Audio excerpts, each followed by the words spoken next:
Hi guys, today we're dyeing the roots again. Let's see what we're working with. The natural roots have grown about 2 centimeters and I think this is an 8.1. Yes, 8.1. And the length is about 12.0, which is well bleached hair in a neutral shade. This is a regular coloring and we don't need to tone the length at all here because this client only comes in to dye the roots. Since this is a fairly light base, we'll be using BlondME dyes. You know that when bleaching, we always see the underlying pigment, meaning yellow tones. So for the base, as the main dye, I'm using L-Ice with a slight cooling anti-yellow effect. But knowing this hair's unique pigmentation, I'll tell you that if we use L-Ice alone, it will be too cool in tone, and we don't want that, so we'll add a second dye, L-Sand, to the formula.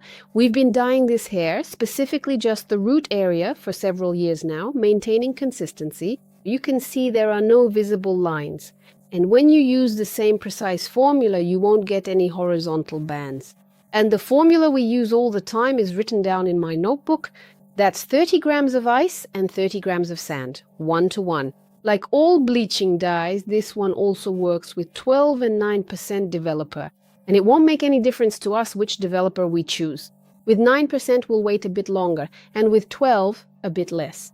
Since I apply the dye very quickly, in about 7 to 10 minutes, I'll use 12% developer to speed things up. The mixing ratio for the dye and developer is always on the Schwarzkopf professional packaging. It's 1 to 1. Well, the dyes are chosen. Let's get started with the coloring. So, as you can see, after coloring, the hair at the roots is the exact same color as the length. We don't need to tone the length because the color matches and the client is happy with it. The hair is shiny, beautiful, and strong, and we're happy. So you see, in typical salon work, I usually just dye the root area, and that's enough for my clients.